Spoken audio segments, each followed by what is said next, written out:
Hi guys! Welcome back sa aking YouTube channel.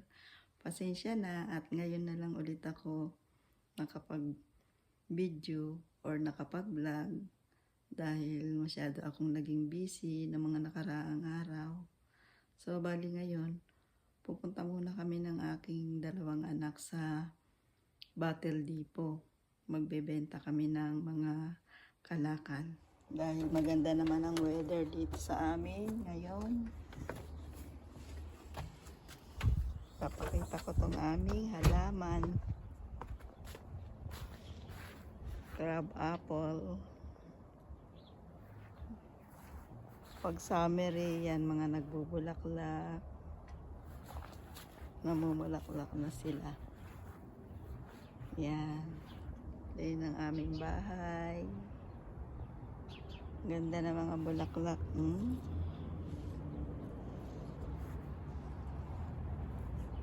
Aking kapitbahay. Namumulaklak na rin yung kanilang mga halaman. So, guys, pupunta muna kami sa Battle. Ganda ng weather.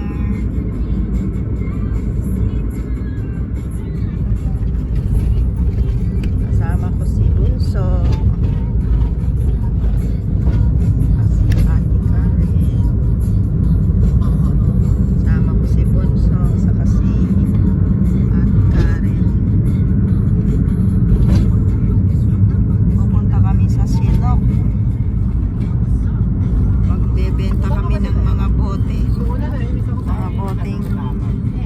Itatapon na, ibebenta namin.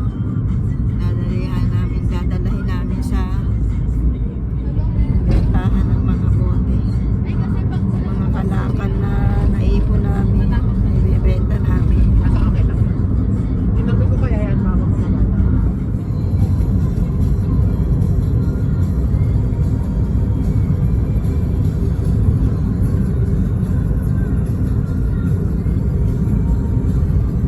Drive na si Kim.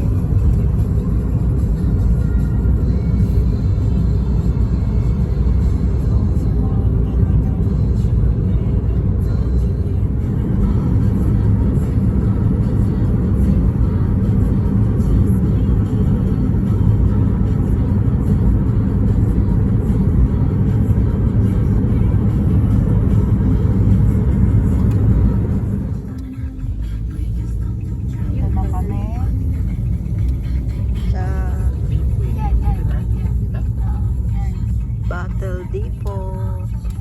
Dito kami magbebenta ng mga kalakal.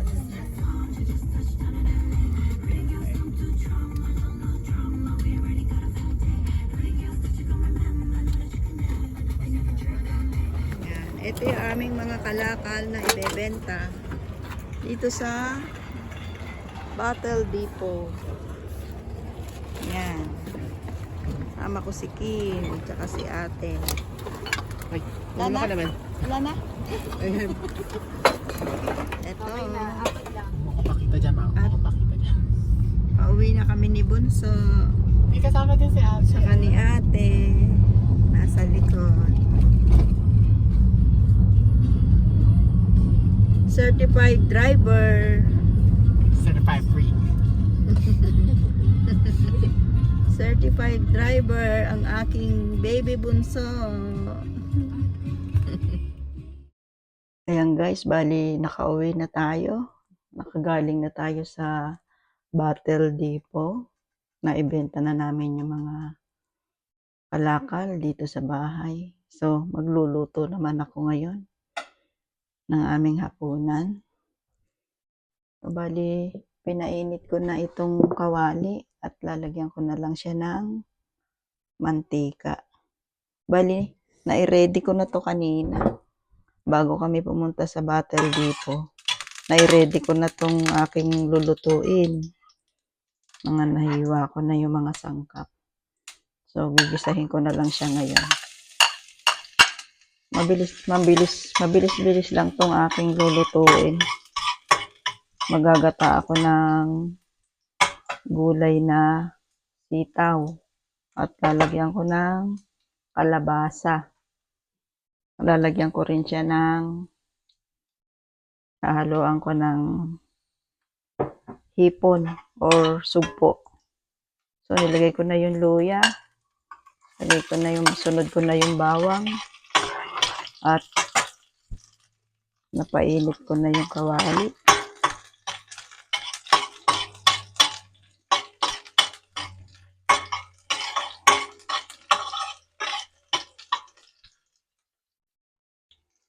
Sunod ko na ang sibuyas.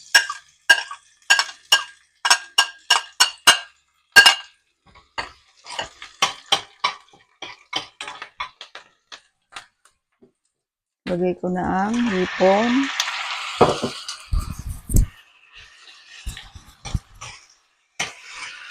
Akin ko lang gigisa-gisahin.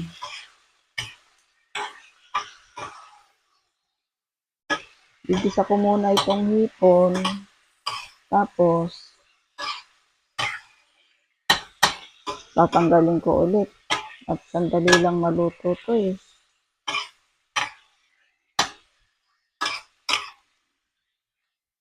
Gigisahin ko para lumalasa sa kanya yung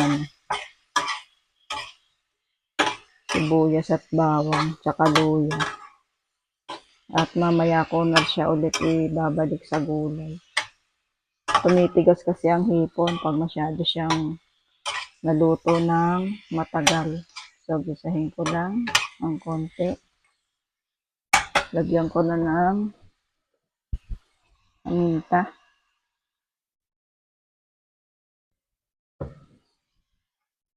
Para lumalasa yung aking mga nilagay na ibang sangkap.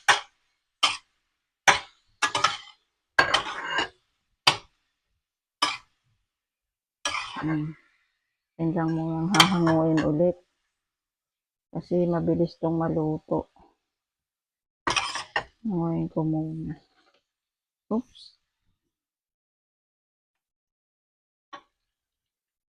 Ayan. Oops. Naku. Nahulog.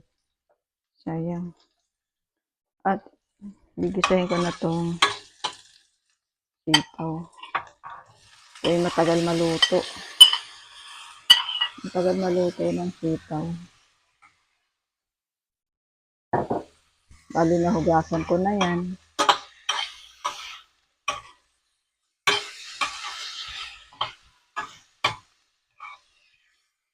Gigisa-gisahin ko muna.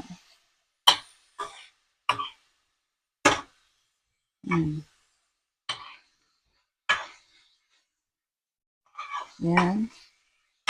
At ilalagay ko na muna tong pangalawang gata. Nagaling to sa freezer. Eh, sayang naman. Ginamit ko nung nakaraang nagluto ako ng ano ba yung aking niluto noon. Yan. Tinitira ko pagka sumusobra, nilalagay ko sa freezer para pag nagluto ulit ako ng may gata siya. Yun yung aking nilalagay na ulit. At sayang naman. Akin na muna siyang tatakpan. Ito'y nabuong gata. Mamaya matutunaw na yan dyan. Sa freezer ko kasi siya inilagay kaya, ayan, ganyan na, tumigas. Takpan ko muna. At mamaya ko na ilalagay itong kalabasa. Ayan guys, at kuluan na. Kumukulo na. Pwede na sigurong ilagay ang kalabasa. Lalagay ko na ang kalabasa. Pero medyo matigas pa. Pero ayos lang. Ito yung nahugasan ko na rin ng kalabasa. So, ilalagay ko na. Yan.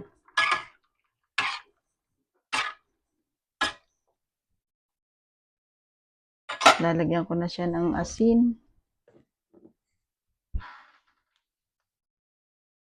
Para lumalasa na sa gulay. Lagyan ko na siya ng asin.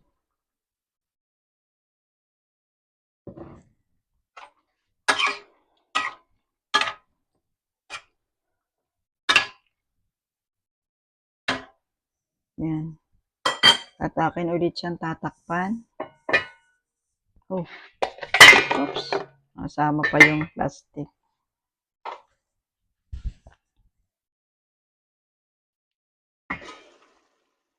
Ayan. At bali, kuluan na ulit ang aking nilulutong gulay na gata. Lambot na. Nadagdagan ko na siya ng gata. At natutuyo na yung pangalawang gata na aking nailagay kanina. Yan. Yan. At ilalagay ko na ulit itong hipon na isinama ko sa pagigisa kanina. Yan. Wow. Ang daming sahog. Malasang malasa to.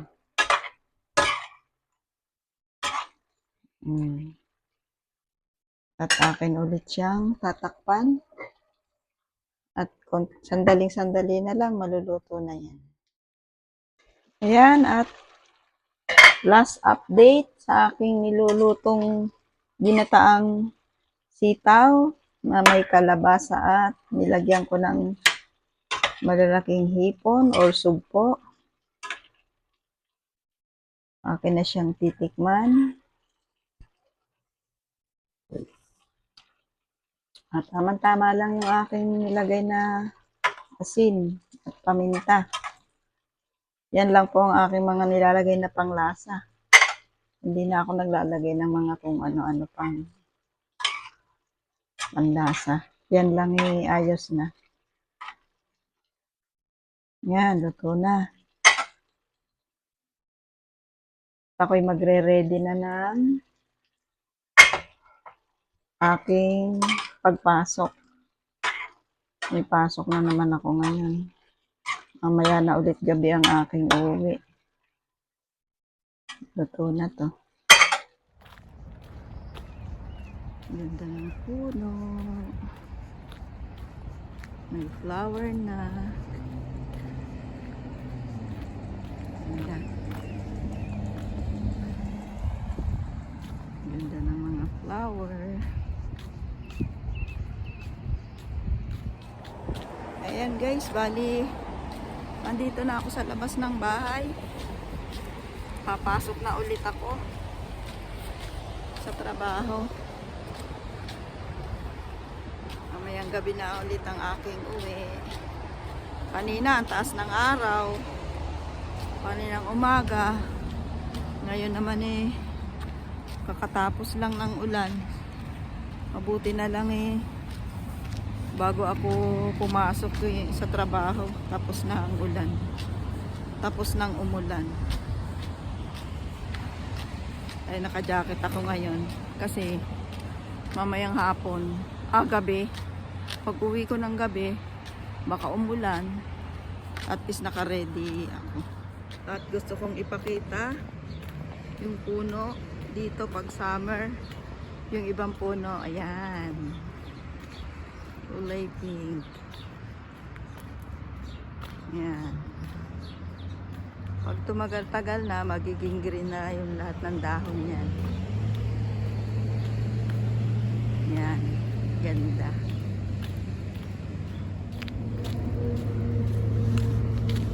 Yan. Bali, 5 o'clock ang pasok ko. Ng hapon ngayon.